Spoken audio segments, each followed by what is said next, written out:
औज़ुबिल्लाहि मिनश्शैतानिर्रजीम बिस्मिल्लाहिर्रहमानिर्रहीम नहमदुहु व नसल्ली अला रसूलिल करीम अम्मा बाद रब्बि इश्रह ली सदरी व यस्सिर ली अमरी वहलुल उक़दतम मिन लिसानी यफ़क़हू क़ौली वजअल ली वज़ीरम मिन अहली सुब्हानका ला इल्मा लना इल्ला मा अल्लमतना इन्नका अंतल अलीमुल हकीम। अल्हम्दुलिल्लाह, इससे पहले हमने बात की थी सूरह फातिहा पर। आज हम लोग इंशाल्लाह बात करेंगे सूरह अल बकरा पर, कुरान की दूसरी सूरत। चंद एक चीज़ें ये सूरत शुरू करने से पहले कि हम लोग इंशाल्लाह कोशिश करेंगे हम लोग ये समझें कि कुरान में एक आम इंसान के लिए क्या हिदायत मौजूद है और उससे एक आम इंसान कैसे फ़ायदा उठा सकता है। सूरह बकरा के बारे में चंद बातें। सबसे पहली बात यह कि सूरह बकरा का नाम जो सूरह बकरा है, ये चीज़ तौक़ीफ़ी है। तौक़ीफ़ी से मुराद ये होती है कि वो चीज़ जो अल्लाह ताला और अल्लाह ताला के रसूल सल्लल्लाहु अलैहि वसल्लम के बताने पर महमूल हो। ये किसी ने अपनी मर्ज़ी से सूरह का नाम सूरह बकरा नहीं रखा है, बल्कि नबी अकरम सल्लल्लाहु अलैहि वसल्लम को अल्लाह ताला ने बताया कि भाई इस सूरह का नाम जो है वो सूरह बकरा होगा। इसका नाम ज़ाहिर बात है बकरा इसलिए है कि इसके अंदर एक वाक़या है जिसमें गाय को ज़िबा करने का हुक्म दिया गया और वो सारा वाक़या चलता है। ये कुरान की सबसे बड़ी सूरत है। इसकी 286 आयात हैं और अबाउट 40 रुकू हैं। और इस सूरत में अहकामात बहुत ज़्यादा हैं, इंसान की इंडिविजुअल लाइफ के बारे में, इनफरादी ज़िंदगी के बारे में, उसकी सोशल लाइफ के बारे में, उसकी जो इज्तिमाई ज़िंदगी है उसके बारे में, और बहुत सारी चीज़ें हैं। ये सूरत मदनी है। मदनी सूरत वो होती है जो हिजरत के बाद नाजिल हुई हो। कुरान में दो तरह की सूरतें हैं, एक मक्की सूरतें हैं और एक मदनी सूरतें। मक्की सूरतें वो हैं जो हिजरत से पहले नाजिल हुई, अगरचे नबी अकरम सल्लल्लाहु अलैहि वसल्लम उस वक्त मक्का में नहीं थे।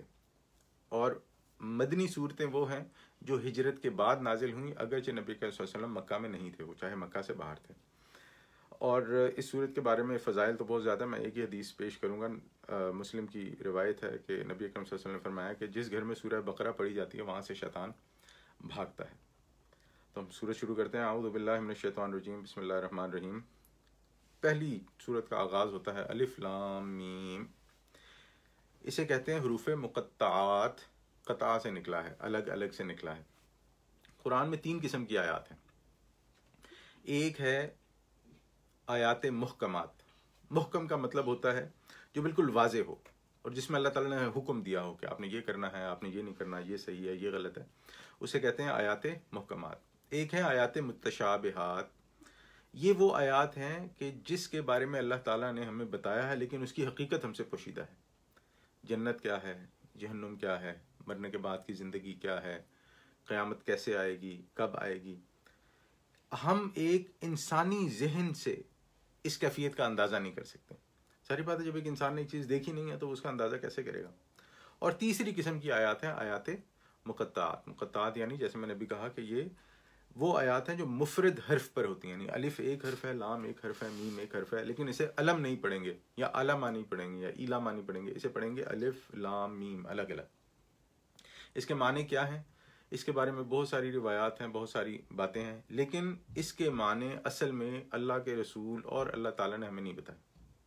हमें नहीं बताए इसलिए हम नहीं जानते। तकरीबन 29 सूरतें हैं जिनका आगाज़ हरूफ मुक़त्तआत से होता है। 1 काफ स्वाद, 2 हा मीम ता हा यासीन, 3 अलिफ लाम मीम जैसे ही है, अलिफ लाम रा, 4 अलिफ लाम मीम स्वाद, अलिफ लाम मीम रा, और ज़्यादा से ज़्यादा 5 काफ हा या आइन स्वाद हा मीम आइन सीन काफ। उसके बाद दूसरी आयत आती है, अल्लाह ताला फरमाता है ज़ालिकल किताबु ला रैब फ़ीही हुदल लिल मुत्तक़ीन। इसका तर्जुमा यह है कि ये वो किताब है जिसमें कोई शक नहीं और ये हिदायत है परहेजगारों के लिए। अच्छा, इसको अगर हम आयत को समझने के लिए 2 हिस्सों में तकसीम करें, ज़ालिकल किताबु ला रैब फ़ीही, ये वो किताब है जिसमें कोई शक नहीं। और एक तर्जुमा इसका ऐसे हो सकता है ला रैब फ़ीही हुदल लिल मुत्तक़ीन, कि कोई शक नहीं कि इस किताब में हिदायत है मुत्तकियों के लिए। तो उसमें चंद एक बातें जो हमारे समझ नहीं गया। सबसे पहली बात है कि कुरान करीम दुनिया की एक वाहिद किताब है जो ये दावा लेकर उठी है कि सिर्फ और सिर्फ ये एक ऐसी किताब है, अल्लाह ताला का कलाम है, जिसमें कोई शक नहीं किसी भी बात में, किसी भी हुक्म में। हमें अपनी अकल के मुताबिक समझ आए ना आए वो एक अलग बहस है, लेकिन अल्लाह ताला ने जो चीज़ इस बात में बयान कर दी है उसमें कोई शक नहीं। और दूसरी बात कि जब हमने दूसरी तरह इसका तर्जुमा किया ला रैब फीही हुदल लिल मुत्तकीन, इसमें कोई शक नहीं ये किताब हिदायत है मुत्तकियों के लिए। तो अब आपको याद होगा हमने जब सूरह फातिहा पढ़ी थी तो हमने कहा था कि सूरह फातिहा जो है वो दुआ है, और दुआ के बारे में हमने वो आयत पढ़ी थी इहदिनस सिरातल मुस्तकीम, कि अल्लाह ताला हम लोगों को हिदायत दे सिरात मुस्तकीम की तरफ। तो अब आप ये समझे कि ये आयत जवाब है उस दुआ का कि लिए आपने हिदायत मांगी थी, तो अल्लाह ताला ने अब आगे ये पूरा कुरान नाजिल कर दिया है ला रैब फीही, जिसमें कोई शक नहीं है, हुदल लिल मुत्तकीन, और हिदायत है लोगों के लिए। अच्छा, यहाँ पर एक चीज़ और भी है कि कुरान में हिदायत दो किस्म की पाई जाती है। एक हिदायत है मुत्तकियों के लिए, यानी वो लोग जो अल्लाह ताला को जानते हैं, मानते हैं, पहचानते हैं, अल्लाह ताला का जो है मोहब्बत रखते हैं अल्लाह ताला से। एक हिदायत है आम लोगों के लिए। आम लोग और ख़ास लोगों में फ़र्क क्यों कर रहा हूँ कि ख़ास लोग वो होते हैं जिनका ये वतीरा होता है या जो ये चाहते हैं कि वो अपनी ज़िंदगी अल्लाह ताला के रास्ते में वक्त करें। आम लोगों से मुराद वो है कि जो मजहबी होते हैं, दीनी होते हैं, अपनी दानिश्त में होते हैं, लेकिन दीन उनके लिए बस एक पार्ट ऑफ लाइफ होता है, कोई उसका ख़ास अमल दखल नहीं होता। तो एक इंसान वो चाहे किसी भी दीन से ताल्लुक़ रखता हो, अगर वो अल्लाह ताला का खौफ अपने दिल में रखता है, अल्लाह ताला की मोहब्बत अपने दिल में रखता है, तो इंशाअल्लाह उम्मीद है कि ये किताब, इंशाअल्लाह उम्मीद क्या है बल्कि इंशाअल्लाह ये कवी इम्कान कि वो इस किताब से इंशाअल्लाह फ़ायदा उठाएगा। और एक शख्स जो अल्लाह ताला को तो मानता है लेकिन अल्लाह ताला से दीन से कोई ख़ास रग़बत नहीं करता, वो भी इस किताब से हिदायत हासिल कर सकता है। हिदायत दो तरह की होती है। एक हिदायत होती है कि हम किसी को ये बता दें कि अगर आपने वहाँ जाना है तो आप वहाँ तक चले जाएं, यहाँ से सीधा जाएं, लेफ़्ट लें, राइट लें और सीधा पढ़ें। एक हिदायत ये होती है कि हम ये कहते हैं कि आपने वहाँ तक जाना है तो आए, मैं आपको खुद अपने साथ लेकर चलता हूँ।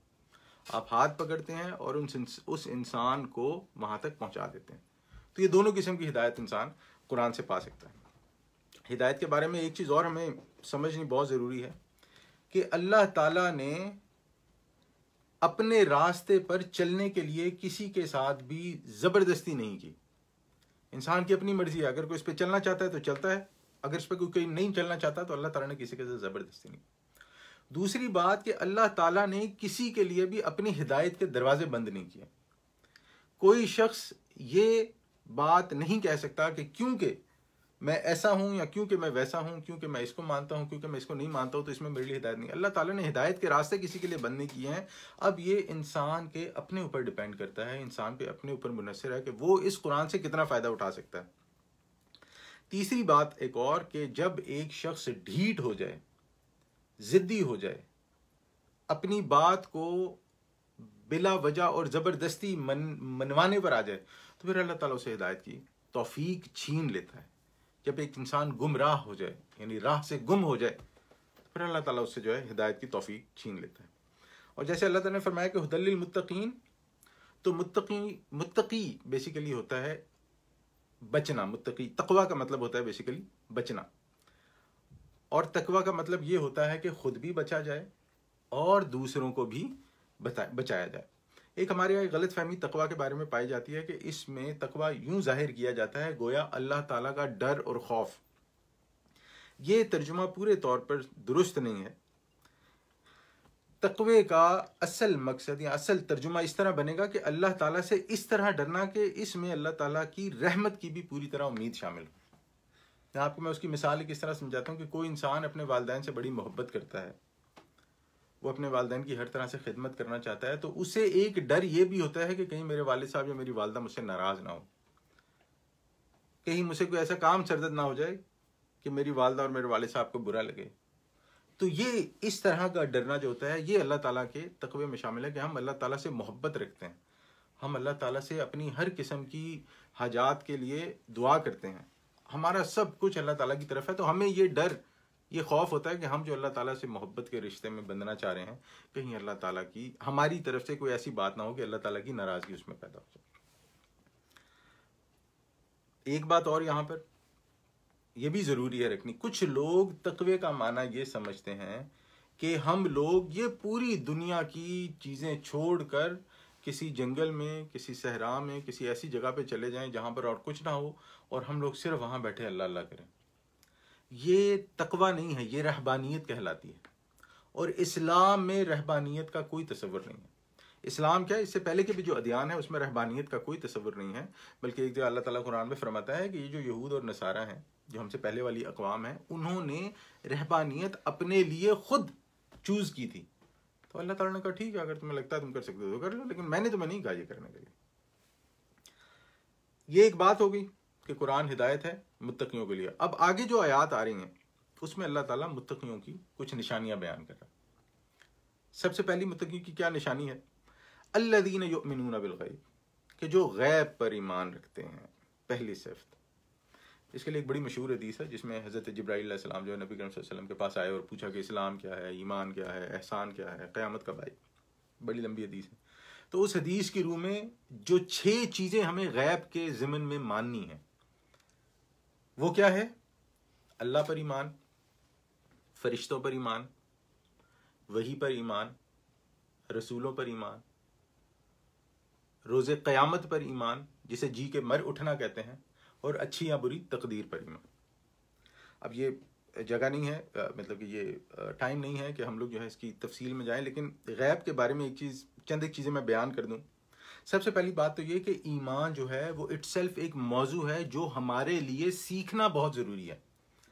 मुसलमान एक सबसे बड़ी गलत फहमी में मुब्तला रहता है, ये समझते हुए चूंकि मैं मुसलमान पैदा हुआ हूँ तो ईमान जो है वो पता नहीं किसी तरह से कोई जो है ना वो मैजिक वॉन्ड घुमा है और ईमान जो है ना वो मेरे अंदर आ गया है। ऐसा नहीं है। ईमान के लिए इंसान को सीखना पड़ता है, मेहनत करनी पड़ती है। गैब के बारे में चंद एक चीज़ बता दें, चंद चीज़ें आपके सामने रख दूं। जैसे अल्लाह ताला कहता है यहाँ पे कि अल्लज़ीना युमिनून बिल गैब। देखिए, एक वो गैब है जो सिर्फ और सिर्फ अल्लाह ताला जानता है। इस कायनात की हकीकत क्या है, ये कितनी बड़ी है, ये कब तक है, क़यामत कब आएगी, इंसानों के बारे में, जिन चिरिंद परिंद, ये वो आलम गैब है जो अल्लाह ताला के अलावा कोई नहीं जानता। एक गैब वो है जो अंबिया इकराम को बता दिया गया है। जैसे नबी अकरम सल्लल्लाहु अलैहि वसल्लम को जहन्नम दिखाई गई, जन्नत दिखाई गई, फरिश्ते दिखाए गए, आपको जो है वो मेराज पर लेके जाया गया, वहाँ पे आपकी मुलाकात हुई फरिश्तों से, अंबिया से। और एक गैब वो है जो इंसानों के बीच में होता है, मतलब किसी के घर में क्या हो रहा है, कोई क्या कर रहा है, जो आप ये समझे कि एक शख्स के लिहाज से दूसरे शख्स के लिए वो गैब है। तो यहाँ पर जिस गैब की अल्लाह ताला बात कर रहा है वो 6 चीज़ें हैं जो मैंने आपके सामने बयान की। और एक चीज़ और हमारे लिए यहाँ पे समझने बहुत ज़रूरी है कि आलम गैब की जितनी भी अशिया बयान की गई हैं कुरान में, हमने उनको वैसे मानना है जैसे नबी अकरम सल्लल्लाहु अलैहि वसल्लम ने हमें बताया है। हम अपने जन और अपने तखमीने पर, अपनी सोच के, यानी हम गेस करके उसे नहीं मान सकते, हमने उसे वैसे ही मानना है। और ईमान को मानने के लिए एक और चीज़ की तरफ मैं इशारा करूंगा। देखिए, एक होता है इल्म। इल्म का मतलब होता है कि आप किसी चीज़ को दलाइल के ज़रिए से जानते हैं। एक होती है मार्फत। मार्फत का मतलब होता है पहचानना, आप किसी चीज़ को पहचानते हैं। और ईमान जो है, ईमान का मतलब होता है कि आप इकरारुम बिल लिसान, अपनी ज़ुबान से इकरार करते हैं और दिल में उसकी तस्दीक करते हैं। देखिए, यहाँ तक जो है ना, यहाँ तक तो बात कभी प्रॉब्लम में नहीं आती कि गैब की बातों को दिल में सही सच्चा पक्का मानते हुए ज़ुबान से उसका इकरार करते हैं। लेकिन अगर इस इकरार करने में आपका इल्म, अगर उसको इल्म से जानने की और मार्फत से पहचानने की कोशिश नहीं करते तो वो ईमान कमज़ोर रहता है। मैं फिर वही कह रहा हूँ कि ईमान जो है ना, ये एक पूरा सब्जेक्ट है। इस पर जो है ना लेक्चर्स हैं पूरे इंशाल्लाह अल्लाह ताला मौका देगा तो हम वो भी करेंगे। तो ईमान के लिए इल्म और मार्फत अगर ना हो तो आपका ईमान कमज़ोर पड़ जाएगा। आपका जो ईमान है वो आपको इत्मीनान नहीं देगा, सुकून नहीं दे सकता। और सुकून या हकीकत ईमान में जो इत्मीनान नफ्स है, इत्मीनान सुकून है, वो क्या है कि आपका दिल इस बात पे ठुक जाए कि जो बात अल्लाह ताला और अल्लाह ताला के रसूल सल्लल्लाहु अलैहि वसल्लम ने बयान की है वो ही सच है और वही ठीक है मेरे लिए। ये होगी जी पहली बात। दूसरी बात अल्लाह ताला फरमाता है, दूसरी सिफ्त अल्लाह ताला क्या बयान करता है, वो यकीमुन सलाता, और वो नमाज कायम करते हैं। देखिए, ईमान के बाद साथ ही दूसरी चीज़ की तरफ इशारा किया, वो क्या है? नमाज कायम करना। इसका मतलब कि अगर एक शख्स के अंदर, बल्कि पहले मैं नमाज के बारे में कह रहा हूँ कि नमाज एक ऐसा अमल है जिसके ज़रिए से इंसान अल्लाह ताला से अपना ज़हनी और दिली रिश्ता कनेक्ट करता है। अब आप सोचें कि अगर एक शख्स यही नहीं जानता अल्लाह ताला कैसा है, कैसा है से मुराद कि अल्लाह ताला को कैसे मानना है, अल्लाह ताला को कैसे जानना है, अल्लाह ताला की सिफ़ात क्या है, अल्लाह ताला का रब होना क्या है, अल्लाह ताला के फ़रिश्ते कौन हैं, अल्लाह ताला के फ़रिश्तों का क्या काम है, क़यामत कब आनी है, या क़यामत का जो मामला है वो क्या है। अगर एक इंसान ईमान के बारे में इल्म हासिल नहीं करता तो वो नमाज के ज़रिए से अल्लाह ताला से अपना रिश्ता कैसे कायम कर सकता है। उसे कैसे पता लगेगा कि मैं जो नमाज पढ़ रहा हूँ, बल्कि पता नहीं चलेगा, वो कैसे कनेक्ट करेगा कि मैं जो नमाज पढ़ रहा हूँ, जो कुरान पढ़ रहा हूँ, उसके ज़रिए से मैं अल्लाह ताला से अपना कनेक्शन कायम कर सकूँ। तो ये चीज़ बहुत ज़रूरी है। और इस ज़मीन में एक और बात का समझना बहुत ज़रूरी है कि नमाज वही होगी जो नबी अकरम सल्लल्लाहु अलैहि वसल्लम और उनके सहाबा ने हमें बताई है।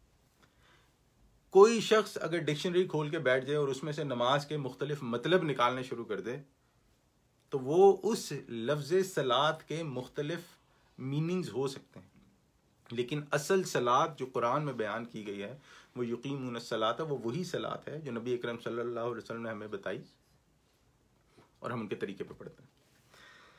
तीसरी सिफ्त बयान की वमिम्मा रज़क़नाहुम युनफ़िकून, और वो खर्चते हैं उसमें से जो हमने उन्हें रिज़्क दिया है। अल्लाह ताला ने हमें क्या क्या दिया है? अल्लाह ताला ने हमें सेहत दी है, अल्लाह ताला ने हमें वक्त दिया है, अल्लाह ताला ने हमें एनर्जी दी है, अल्लाह ताला ने हमें सेहत, औलाद, बहुत सारी चीज़ें दी। ये तमाम चीज़ें रिज़्क में हैं और खाना पीना उस रिज़्क का एक पार्ट है। तो जो मुत्तकी होगा उसके अंदर ये वस्फ पाया जाता होगा कि एक तो वो जो ज़कात की सूरत में अल्लाह ताला ने फ़र्ज़ किया है वो ज़कात तो देता ही देता है, उसके अलावा जो वाजिबात और नफली सदक़ात हैं वो उन सब में शामिल रहता है। उसकी ये कोशिश रहती है कि मुझे अल्लाह ताला ने जो भी दिया है उसके ज़रिए से मैं खल्क़े खुदा की खिदमत करता रहूँ, वो चाहे इंसान है, वो चाहे हैवान है, वो चाहे परिंदे हैं, वो चाहे जो भी। उसके बाद चौथा वस्फ़ अल्लाह ताला ने क्या बयान फरमाया मुत्तक़ीन का, वल्लज़ीन युमिनून बिमा उनज़िला इलैका, और जो ईमान लाते हैं इस पर जो आपकी तरफ उतारा गया। नबी अकरम सल्लल्लाहु अलैहि वसल्लम की तरफ क्या उतारा गया? कुरान उतारा गया। नबी सल्लल्लाहु अलैहि वसल्लम ने जो हमें अहादीस बयान की, नबी अकरम सल्लल्लाहु अलैहि वसल्लम ने जो हमें करके दिखाया, नबी अकरम सल्लल्लाहु अलैहि वसल्लम के सामने अगर कुछ किया गया तो नबी अकरम सल्लल्लाहु अलैहि वसल्लम ने उसकी इजाज़त दी। तो जो भी नबी अकरम सल्लल्लाहु अलैहि वसल्लम पर उतारा गया, जो हमें ऑथेंटिक ज़राए, ऑथेंटिक लिंक से मिलता है, उसको मानते हैं।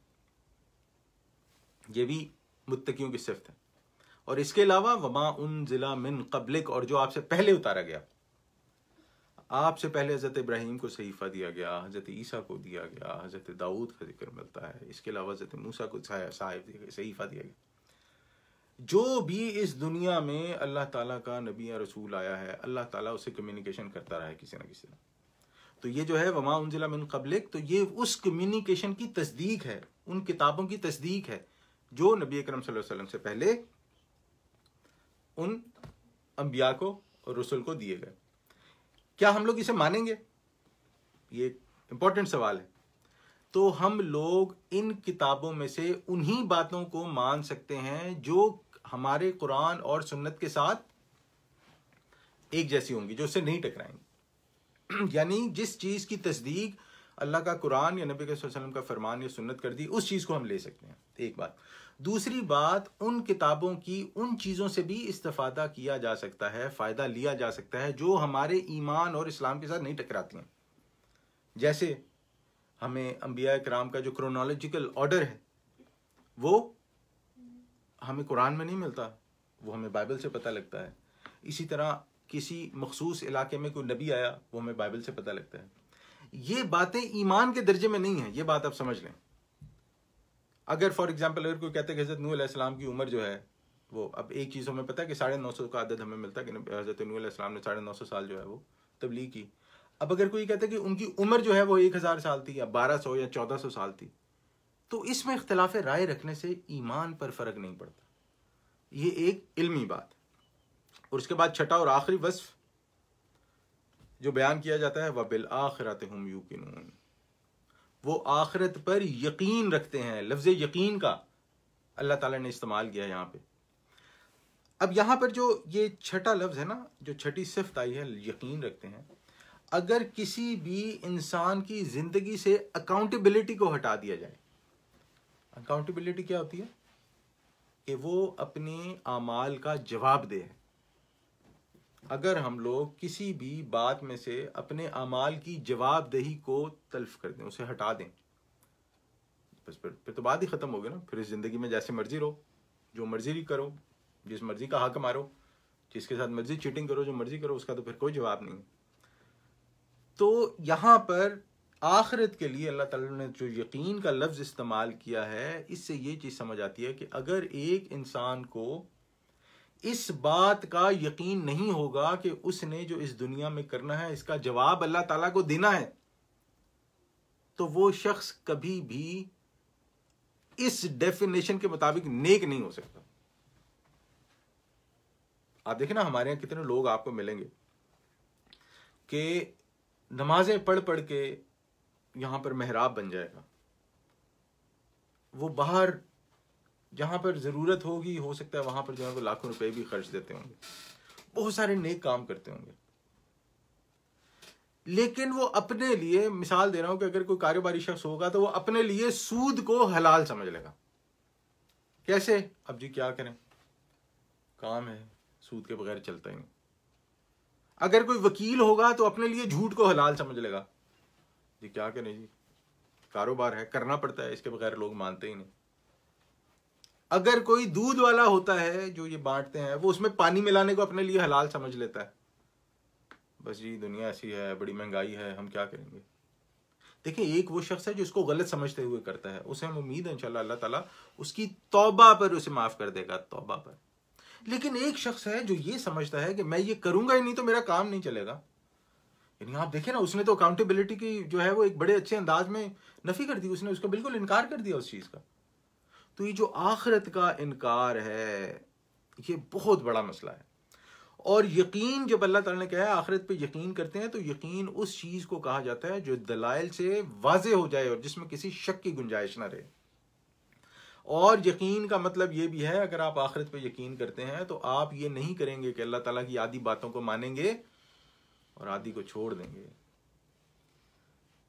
ये नहीं कर सकते, उसे मुनाफिक कहते हैं। उसकी आगे बात आई। अल्लाह ताला ये 6 चीजें बयान करने का, अब ये जो है ना, ये 6 चीजें आप समझे कि क्राइटेरिया है मुसलमान के लिए कि क्या वाकई अल्लाह ताला का पसंदीदा मुसलमान है या नहीं। उसके बाद अल्लाह ताला कहता है उलाइका अला हुदम मिर रब्बिहिम, ये हैं वो लोग जो अपने अल्लाह ताला की तरफ से हिदायत पर हैं। अल्लाह ताला ने दुनिया में भी उन्हें उम्दा और पाकीज़ा जिंदगी अता की है और आखिरत में भी उनके अमाल का अजर बेहतरीन अल्लाह ताला देगा। जब बेहतरीन मैं कह रहा हूँ ना, तो आप ये समझें कि अल्लाह ताला फरमाता है कि किसी अमल का अजर जो ज़्यादा से ज़्यादा सीधा बयान हुआ है कि 1 से लेके 700 तक भी मिलता है कुरान के मुताबिक। कोई एक इंसान एक नेकी करता है, अल्लाह ताला उसे मल्टीप्लाई बाय 700 कर देता है, और इंसान की नीयत पर अल्लाह ताला उसे 700,000 भी कर सकता है। व उलाइका हुमुल मुफ्लिहून, और यही लोग हैं जो कामयाब हैं। कामयाब से मुराद, देखिए हमारे यहाँ ना कामयाबी अमूमन ये समझाता है दुनिया में अगर किसी के पास बहुत पैसा है, किसी के पास औलाद है, किसी के पास जो है ना वो रिस्क है, कारोबार है, तो वो बड़ा कामयाब इंसान। जबकि कुरान कामयाबी किसको जो है वो बताता है, कुरान कामयाबी इस चीज़ को बताता है कि आपने अपनी ज़िंदगी उन उसूलों पर और ज़वाबित पर गुजारी है और वो अमाल किए हैं जिसकी वजह से आखिरत में आप निजात पा गए। अब देखिए, अगर एक इंसान की ज़िंदगी से ये आखिरत का तसव्वुर ख़त्म हो जाए ना, तो उसकी ज़िंदगी में क़वानीन, उसूल, ज़वाबित सब अपनी मर्जी के होंगे। तो अल्लाह ताला ने ये 6 सिफात बयान करने के बाद बनाया कि कामयाबी इन लोगों के लिए है आखिरत में, फलाह इन लोगों के लिए है आखिरत में। यहां तक तो इन लोगों की बात हो गई जो अल्लाह ताला की बात मानते हैं, उस पर दिल से ईमान लाते हैं और उसको बिल्कुल सच्चा और खरा मानते हैं। आगे अल्लाह ताला अब उन लोगों का जिक्र कर रहा है कि जो अल्लाह ताला की बात बिल्कुल नहीं मानते। देखिए, ये बात मैं बोलने से पहले ना आपको एक और चीज वाजे कर दूं कि जब भी कोई दावत पेश की जाती है, कोई बात पेश की जाती है, कोई भी आप थ्योरी या कोई भी आप एनालिसिस, कोई भी आप फैक्ट जब किसी को बताते हो ना, तो उसके 3 ही रद्द अमल हो सकते हैं। एक होता है कि लोग कहते हैं वाजिब, बिल्कुल सही है, जबरदस्त, मैं बिल्कुल दिलो जान से आपके साथ। एक ओपिनियन होता है कि नहीं, मैं नहीं मानता, जो भी है, I don't care, I am not going to agree with you. और एक तीसरा ग्रोह होता है, तीसरा ग्रोह वो होता है जो कहता है कि यार अभी मौका है, इससे मुझे फायदा है, उठा लो। और जब अपना फायदा उसे कहीं और नजर आता है तो वो यहां से कन्नी के तरह के उस तरफ चले जाता है। बहरहाल ये पहले ग्रोह का जिक्र हो गया। अब दूसरे ग्रोह का जिक्र है। अल्लाह ताला यहां पे क्या फरमाता है, इन्नल्लज़ीना कफरू, और वो लोग जिन्होंने कुफ्र किया, सवाउन अलैहिम, उन पर बराबर है, अनज़रतहुम, कि आप उन्हें डराएं, अम लम तुनज़िरहुम, या आप उन्हें ना डराएं, ला युमिनून, वो ईमान नहीं लेके आएंगे। यानी कि यकीनन जिन लोगों ने कुफ्र किया, यानी जो कुफ्र पर अड़ गए, जिन्होंने कुफ्र किया, इनके लिए बराबर है, ये नबी के वसल्लम को कहा जा रहा है कि इनके लिए बराबर है कि वो ईमान, कि आप उन्हें डराएं या ना डराएं, वो लोग ईमान नहीं लेकर आएंगे। अब यहां पर जैसे मैंने कहा कि ये उन लोगों की बात हो रही है जो एक बात को समझते हुए, मानते हुए, अपनी हट धर्मी, अपने तासुब की वजह से, तकब्बुर की वजह से, हसद की वजह से उस बात को नहीं मानते, कुफ्र करते हैं। कुफ्र का मतलब होता है छुपाना, इनकार करना। और अगर हम देखें तो ये अमूमन वो लोग करते हैं जिनका जहन, जिनकी तबीयत गंदी हो चुकी हो, पॉल्यूटेड हो चुकी हो, जो गुनाहों को नहीं छोड़ना चाहते, जिन्हें गुनाह करते हुए लज्जत महसूस होती है, पैसे का पुजारी बन गया मसलन एक इंसान, हवस का पुजारी बन गया एक इंसान, किसी को दूसरों का हक मारने में मजा आता है। ये वो लोग होते हैं, कहते हैं चले क्या तुम मुझे लगे रहते हो, आखिरत आखिरत, ये वो, मैं नहीं मानता किसी चीज को, बस यही दुनिया है। इसका क्या मतलब है कि बस मैं नहीं मानता ये? यानी कि आप ये कहना चाह रहे हैं कि एक गलीज तरीन जानवर, आप जो भी सोच सकते हैं, गलीज तरीन जानवर, कुत्ता हो सकता है, बिल्ली हो सकती है, सूअर हो सकता है, अब कोई भी गलीज तरीन जानवर सोचें, यानी उस गलीज तरीन जानवर की जिंदगी में और आपकी जिंदगी में कोई फर्क नहीं है। यानी वो भी इस दुनिया में आता है, खाता है, पीता है, बच्चे पैदा करता है, जानवरों की तरह रहता है, अपनी जरूरतें पूरी करता है और मर जाता है। और आप भी वही, यानी कि अल्लाह ताला ने आपकी हिदायत के लिए पूरा कुरान उतार दिया, लेकिन आप कहते हैं नहीं नहीं नहीं, मुझे ये नहीं चाहिए, मैं वही कुत्ते बिल्ली की तरह ही अच्छा, बस मैं उसी को ही मानता हूं, तुम जो भी करते हो मुझे मत बताओ। मैंने, यानी कि आप देखेंगे ये शख्स, यानी कि ऐसी अकल, ऐसी मंतक, ऐसा लॉजिक उसी शख्स का हो सकता है जो जिद में, तकब्बुर में, हसद में, तासुब में अपनी लज्जत के लिए इस चीज का इनकार करे। वरना अकल रखने वाला शख्स ये बात नहीं कर सकता, लॉजिक, रीजन रखने वाला शख्स ये बात नहीं कर सकता। और यहां पर एक और चीज मैं बताऊं कि अल्लाह ताला ने फरमाया अंदरतहुम अम लम तुनदिरहुम, कि आप उन्हें डराएं ना या ना डराएं। ये जो इंजार का लफ्ज है, दरअसल इस डराने में शफकत और मोहब्बत शामिल होती है।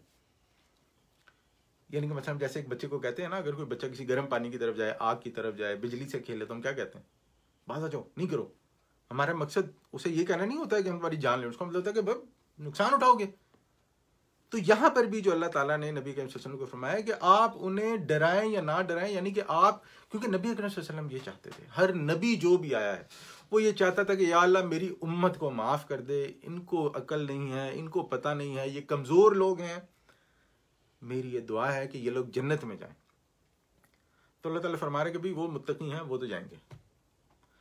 अब ये लोग हैं जो नहीं समझते, हट धर्म हो गए हैं, आप इनके लिए अपना दिल हल्का ना करें, आप इनके लिए अपना जो है ना वो तबीयत खराब ना करें। ये जिद्दी हैं, बेवकूफ हैं, जाहिल हैं, इन्हें आप छोड़ दें।